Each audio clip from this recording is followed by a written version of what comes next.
Halo, selamat berjumpa lagi dalam pelajaran teknik pondasi. Kali ini kita akan membahas tentang contoh soal dinding penahan tanah. Ya, pada slide sebelumnya, semoga kalian sudah belajar tentang teori bagaimana tentang dinding penahan tanah, bagaimana menghitung stabilitas dan lain-lain. Jadi kali ini saya akan sampaikan bagaimana kita menghitung stabilitas dinding penahan tanah, mulai dari menghitung gaya-gaya yang bekerja pada dinding penahan tanah. Nah, kita langsung saja lihat soalnya ya. Jadi soalnya adalah ini sebuah dinding penahan tanah berbentuk seperti ini ya, berbeda dengan di slide yang saya sampaikan pada teori pengantar dinding penahan tanah.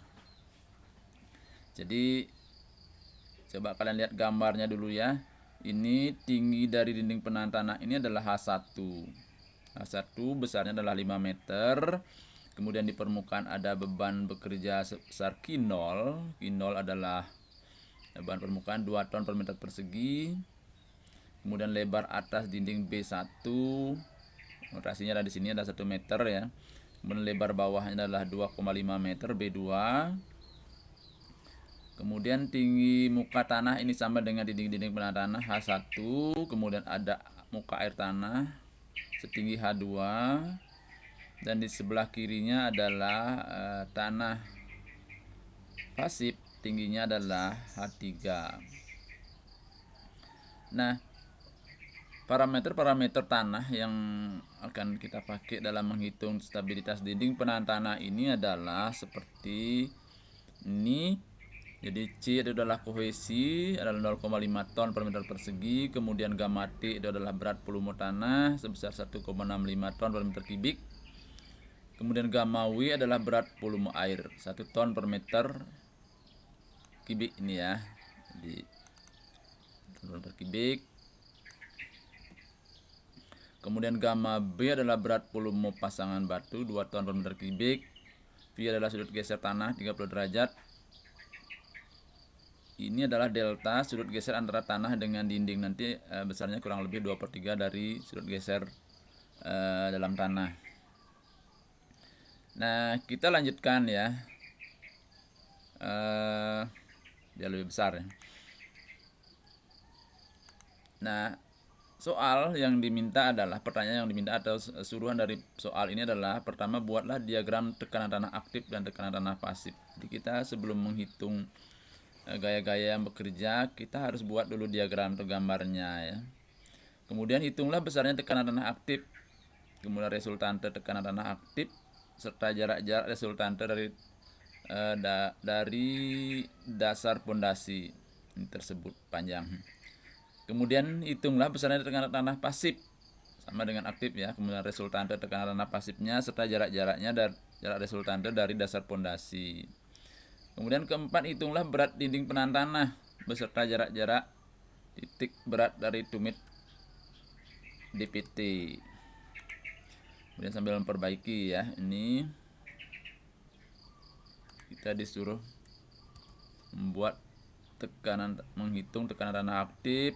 Kemudian nomor 3, hitunglah besarnya tekanan tanah pasif, resultante tekanan tanah pasif serta jarak-jarak resultante tersebut dari dasar pondasi. Nomor 4, hitunglah berat dinding penahan tanah beserta jarak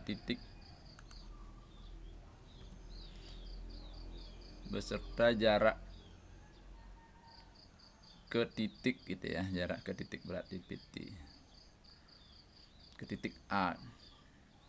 Jadi berat dinding itu berapa jaraknya ke titik A. Nanti kita lihat titik A nya di mana, titik tumit dari dinding penahan tanah ya.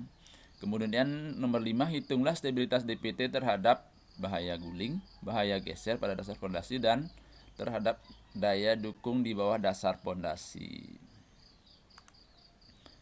Nah, yang pertama yang tadi diminta dalam soal adalah kita disuruh membuat diagram tekanan tanah aktif maupun pasif ya.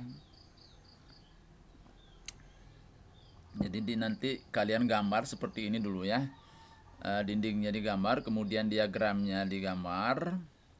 Masih ingat dengan slide sebelumnya ya. Ini adalah diagram tekanan tanah aktif akibat berat tanah di sebelah kanan dinding setinggi H1. Yang ini adalah akibat kohesi tanah di sebelah kanan dinding setinggi H1 juga. Kemudian yang C ini adalah diagram akibat beban permukaan. Kemudian yang ini segitiga terakhir ini adalah diagram tekanan air tanah setinggi H2.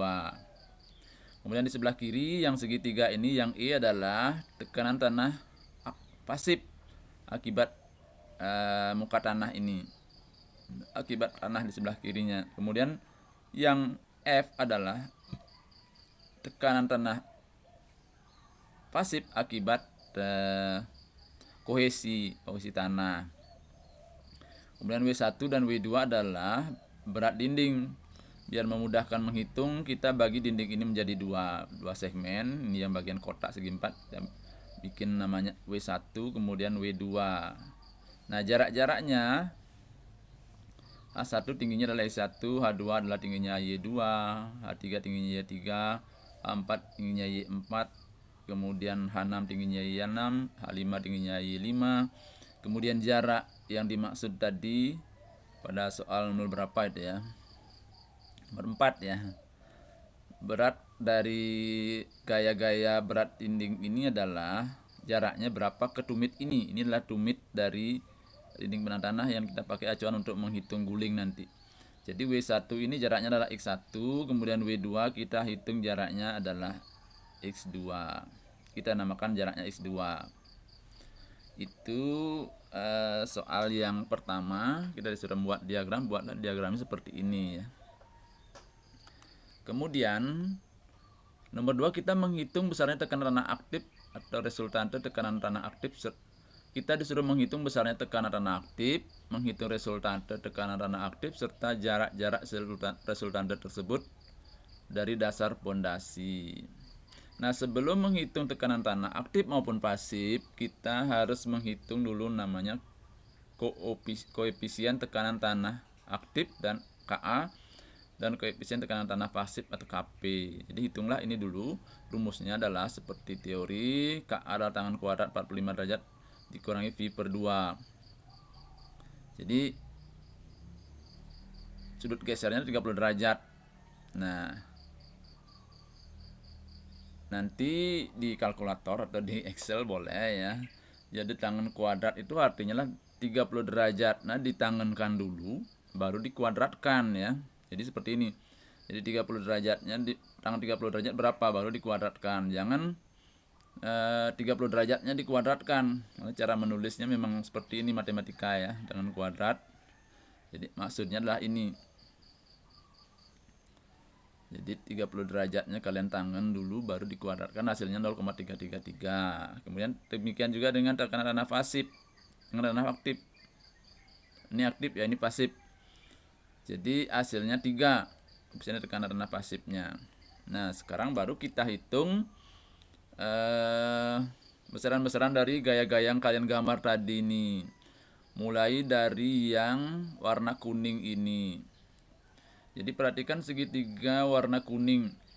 Segitiga tersebut adalah tekanan tanah aktif akibat berat tanah di sebelah kanan dinding ini. Kita menghitung lebar dasar dari segitiga. Bentuk diagramnya adalah segitiga. Kita menghitung alasnya dulu ya. Jadi alasnya ini seperti teori yang kita sampaikan pada slide sebelumnya. Ini adalah gamma T kali tinggi tanah. Tinggi tanahnya H1 kali Ka. Jadi gamma T nya tadi 1,65 ya. Kemudian tinggi H1 nya 5, Ka nya 0,333 sama dengan, jadi alas ini A nya adalah 2,7225 ton per meter persegi satuannya. Jadi mohon dicatat, kita meninjau dinding ini, penahan tanah ini, masih ingat ya, ke arah tegak lurus gambar ke arah sana itu adalah 1 meter. Perhatikan gambar di bawah ini ya, ini. Jadi kita meninjau ke arah panjang, maksud panjangnya berapa, yang penting tingginya sama, bentuknya sama, kita tinjau per meter panjang saja. Gitu maksudnya pernyataan ini ya. Nah, setelah kita mendapatkan alas ini, kita disuruh menghitung resultantenya nih. Jadi di soalnya adalah resultante dari diagram yang berwarna kuning ini adalah H1. H1 itu adalah karena bentuknya segitiga, besarnya adalah luasan segitiga kali 1. Nih, luas segitiga ini adalah kali tinggi per 2 kali 1. Satunya adalah ke arah panjang sana, ke arah panjang sini. Jadi satunya kadang-kadang tidak ditulis. Yang saya sampaikan pada slide sebelumnya adalah luas segitiga saja. Jadi segitiga alasnya A, tingginya H1, maka H1 sama dengan setengah alas kali tinggi kali 1. Satunya boleh tidak ditulis. Jadi besarnya H1 adalah 6,806 ton. Satuannya sudah tidak ada meter persegi lagi, karena pengalinya sudah meter persegi, jadinya ada satunya, 1 meter ya. A satunya juga meter gitu. Sedangkan A adalah ton per meter persegi. Jadi yang tersisa adalah ton saja. Jadi angka 1 maksudnya adalah 1 meter ke arah panjang dinding. Nah, kita sudah mendapatkan luas alasnya, kemudian resultantenya kita disuruh mencari Y1. Y1 ini adalah karena bentuknya segitiga, maka jarak resultante dari dasar dinding ini adalah sepertiga dari tinggi total. Sepertiga, Y1 adalah sepertiga kali H1. Sepertiga kali 5 sama dengan 1,67. Nah, ini kalian catat dulu sampai di sini ya. Bentuk diagramnya segitiga. Resultante adalah luas segitiga, kemudian tingginya adalah sepertiga dari tinggi segitiga. Ya, kita sudah mendapatkan menghitung satu besaran gaya akibat tekanan tanah aktif. Yang kedua, kita akan menghitung akibat tekanan tanah, kohesi tanah yang warna hijau ini ya.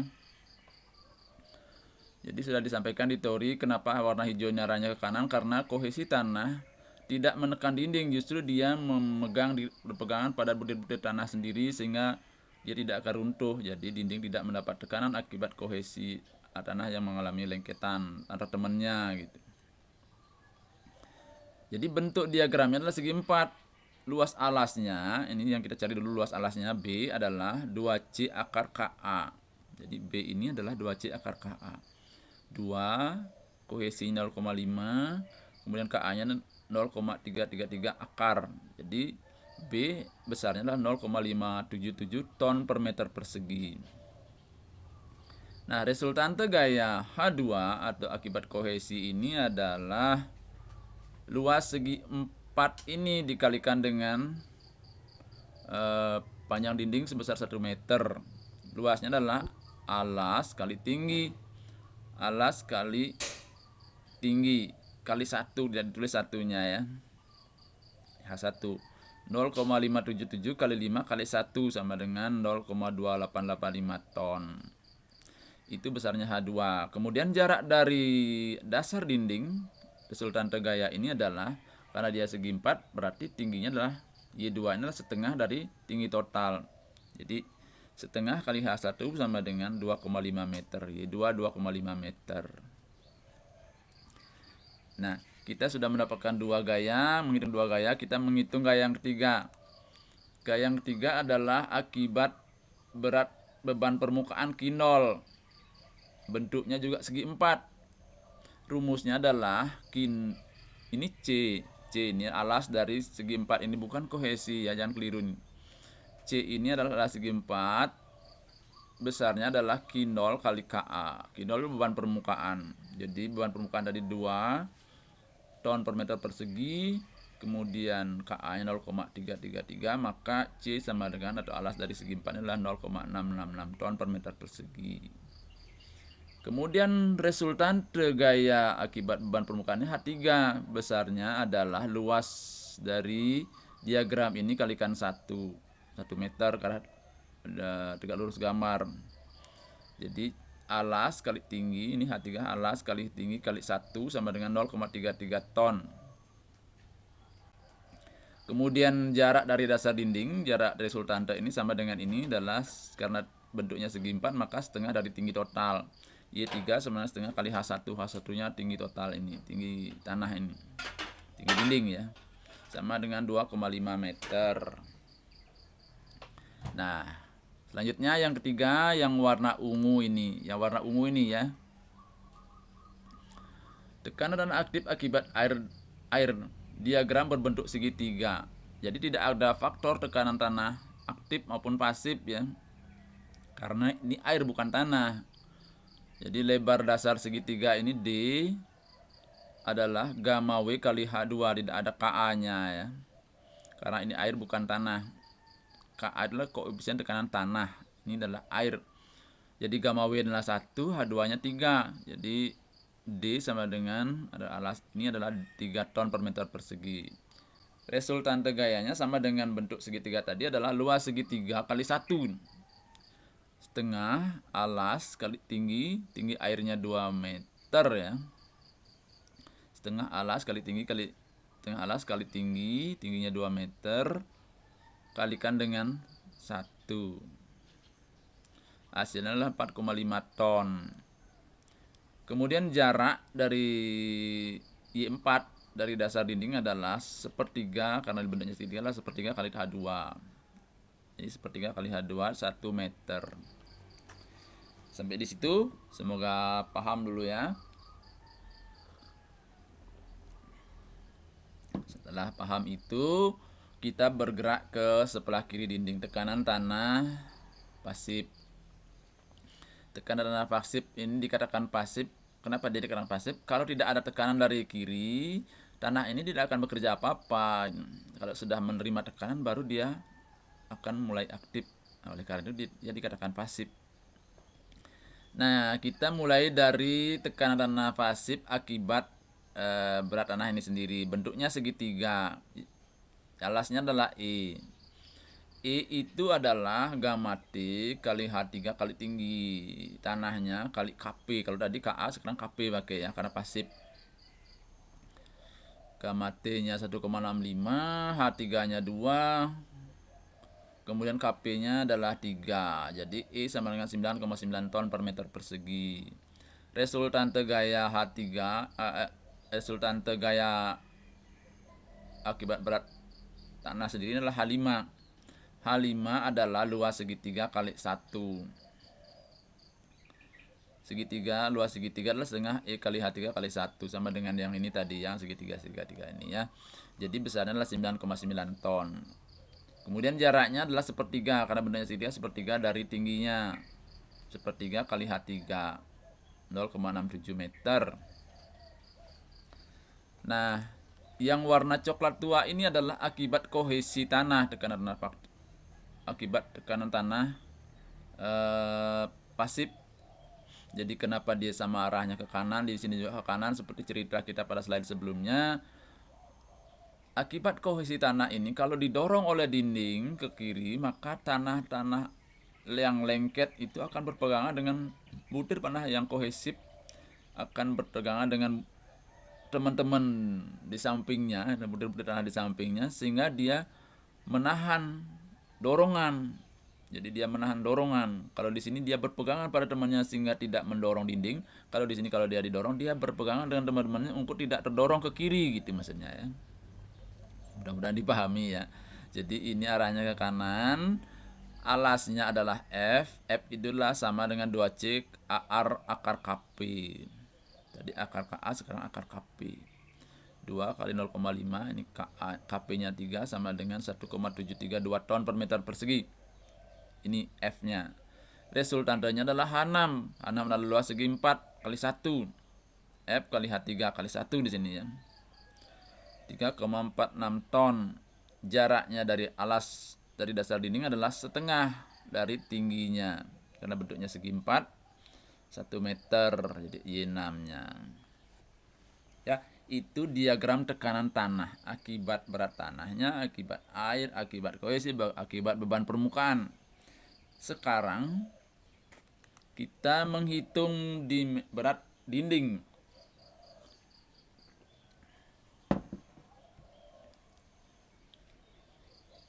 Nah, sudah disampaikan tadi, dinding ini kita tinjau per meter ke arah tegak lurus gambar, seperti diagram atau gambar ini ya.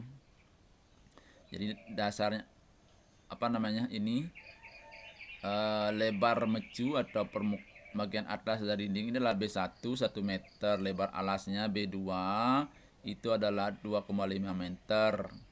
Jadi untuk memudahkan menghitung dan jarak-jaraknya, berat dan jarak-jaraknya ke tumit ini, kita bagi menjadi dua segmen, W1 dan W2. Nah, rumus umumnya adalah berat dari segmen atau dinding ini adalah volume kali berat volume pasangan batu atau beton. Ini berat volumenya, volume kali berat volume itu adalah berat. Saya ulang sekali lagi, W itu adalah berat volume kali berat volume. Jadi berat sama dengan volume kali berat volume. Nah, W1 dulu ya. W1 adalah volume penampang 1. Ini volume penampang 1, ini W1 ya. Volumenya dikalikan dengan berat volumenya. Berat volumenya 2,4. Jadi volume dari penampang 1 ini adalah B1 alas ini B1 ya. Ini B1 kali tingginya, kali tinggi kali panjang ke arah tegak lurus gambar gitu ya. B1 kali tingginya, ini alasnya kali tinggi kali panjang kali tegak lurus gambar, ini volume kali dengan berat volume pasangan batu 2,4. Jadi W1 beratnya adalah 12 ton. Sekali lagi ini ditulis angka 1 adalah panjang DPT 1 meter.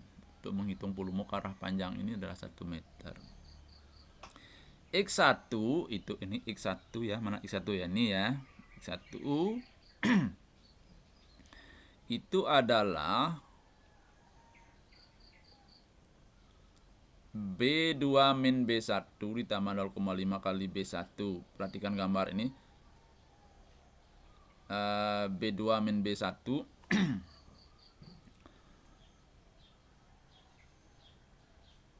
sebentar, ini yang dimaksud ini, coba lihat, perhatikan X1 ya. X1 ini adalah sama dengan ini B2 min B1, inilah B2 min B1. Jadi B2 nya ini, coba perhatikan dulu, B2 ini, kemudian yang segitiga ini, alas segitiga adalah B2 min B1. Yang segi 4 ini adalah B1 sama dengan permukaannya gitu ya, B1. Jadi segitiga ini adalah, alas segitiga adalah B2 min B1. Jadi X1 itu adalah B2 min B1 ini ditambah setengah dari lebar alas ini ya. Karena B1 nya adalah sebentar, B1 nya berapa tadi ya, 1 meter ya. Nah, B1 nya 1 meter, jadi B2 min B1, ini B2 min B1 sampai sini 2,5 dikurangi B1 meter. Ini 2,5 dikurangi 1 meter ditambah setengah dari alas segi 4 ini. Setengahnya adalah setengah kali 1 B1. Jadi mohon maaf, ini nyambung rumusnya, saya edit dulu. Sampai di mana tadi ya, ini ya. Ini perhatikan gambar ini, maksudnya bukan rumus itu ya. Kalian disuruh perhatikan gambar. Jadi sampai di sini aja rumusnya ya. Tidak usah ditulis ini biar anak bingung. Ya, begitu maksudnya ya. Saya ulang ya. Jadi X1 itu adalah B1, B2 min B1 ini, B2 min B1 ditambah setengah B1, ini setengah dari ini. Dapatlah hasilnya 2 meter. Kemudian yang kedua adalah berat dari dinding segmen segitiga ini. Karena bentuknya segitiga, maka luas volumenya adalah luas segitiga ini dikalikan dengan panjang dinding ke arah panjang 1 meter. Luas segitiga kali 1 meter kali gamma B berat volume. Luas segitiga adalah setengah kali alas, alasnya adalah B2 min B1 kali H1 tingginya. Itu luas segitiga kali 1. Satunya adalah alas panjang, itu jadi dapat volume. Ini volume ya. Volume sampai sini ini adalah gamma B. Hasilnya adalah 4,5 ton. Ya. Jadi W2 beratnya 4,5 ton, kemudian jarak W2 ini, pusat beban ini ke ke tumit ini X2 adalah, karena bentuknya segitiga, jadi di sininya sepertiga, di sininya adalah 2/3-nya. Jadi ini kurang proporsional gambarnya ya. Kalau bentuk segitiga begini, tadi kalau dari sini adalah sepertiganya, dari sini adalah 2/3-nya. Jadi X2 adalah 2/3 dari B2 min B1. Yang ini totalnya adalah B2 min B1, alasnya adalah B2 min B1. Maka 2/3-nya yang ke sebelah kiri ini X2 adalah 2/3 kali B2 min B1 sama dengan 1 meter. Jadi X2 nya 1 meter, X1 nya tadi 2 meter, ingat dicatat itu ya. Jadi demikian untuk pelajaran kita sampai dengan soal nomor 4 tadi ya. Jadi ada 5 soal, kita baru menyelesaikan sampai dengan soal nomor 4. Untuk soal nomor 5 kita akan sampaikan pada slide berikutnya, karena kita ingin file ini tidak begitu berat sehingga kita gampang upload di WA nanti. Jadi kita bahas sampai 1 sampai 4 dulu, nanti untuk jawaban nomor 5 kita lihat slide berikutnya ya. Kita tutup dulu slide ini. Terima kasih, semoga bisa dipahami sampai dengan saat ini, sampai dengan soal nomor 4. Sampai ketemu pada slide berikutnya untuk jawaban soal nomor 5. Terima kasih.